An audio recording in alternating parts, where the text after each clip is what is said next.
Hello and what's up guys, it's me Linux and welcome to Hashira Training. গত এপিসোডে Tanjiro ও সানেমির সাথে মারামারি করার পর তানজিরো ও জেনিৎসুর উইন্ড হাশিরা ট্রেনিং বরখাস্ত এবং তাদেরকে পাঠিয়ে দেওয়া হয় গিওমের কাছে, যেখানে এক একজনের জন্য কপালে দুঃখ অপেক্ষা করছে। তো বকবকুনি বাদে let's let the fun begin.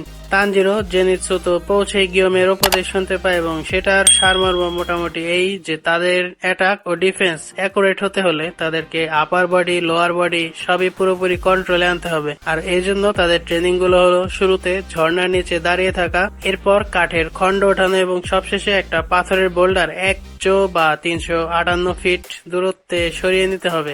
আর যেহেতু তারা নতুন তাই আপাতত তাদের রোস্ট করবে না, সুতরাং এই তিনটা কাজ করলেই এই জাহান্নাম থেকে মুক্তি। তাদের ঝর্ণার ট্রেনিং এ পানি এত ঠান্ডা যে সামান্য পাথরের উষ্ণতাও জেনিৎসুর কাছে মায়ের কোলের মতো লাগে, কিন্তু অন্যদিকে ইনুসকে এই ঠান্ডা পানির ঝর্ণার নিচে ঠায় দাঁড়িয়ে তানজিরোর কাজ হলো ঝর্ণার নিচে দাঁড়ানো এবং নেনবুৎসু চ্যান্টিং করা।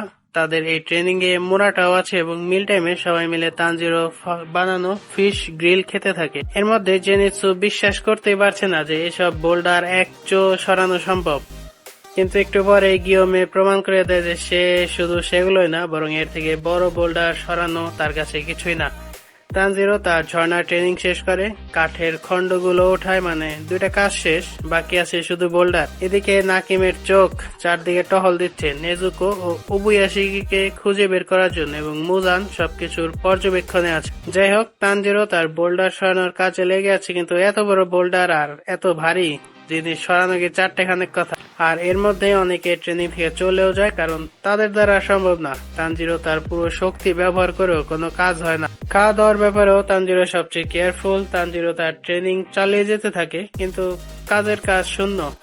তখন গেনিয়াও চলে আসে এবং বোল্ডার সরানোর ব্যাপারে রিপিটেটিভ মোশন ইউজ করতে বলে।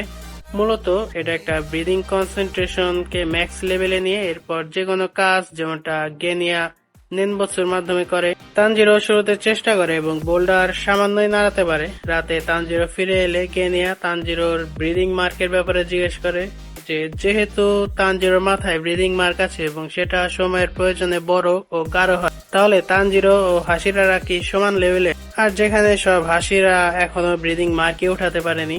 আসলে এটার উত্তর দেওয়া কষ্টসাধ্য, কারণ হাসিরাদের যে অ্যাবিলিটি আর শক্তি ওই কম্পারিজন করতে গেলে তানজিরো কিছুই না। তানজিরো তার ট্রেনিং এ রিপিটেটিভ মোশনের ক্ষেত্রে প্রথমে তার নিজের পরিবার এবং পরে রেনগোকুর কথা মনে পড়ে। Set your heart A bless.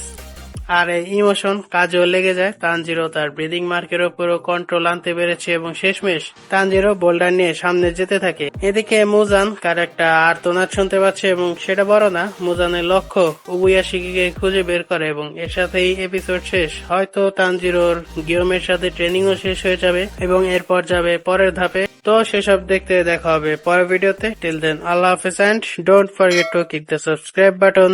Thank ইউ।ルームシャンブルズ